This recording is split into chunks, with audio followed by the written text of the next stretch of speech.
but you shall receive power after the Holy Spirit is come upon you. That's why we receive the Holy Spirit nga nung bold kami nga makasulti niini nga public place because of the presence of God, because of the Holy Spirit, because of Jesus, not our own knowledge,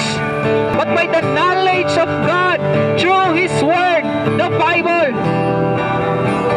That's why ginabasa ang pulong sa Ginoo niini nga public place,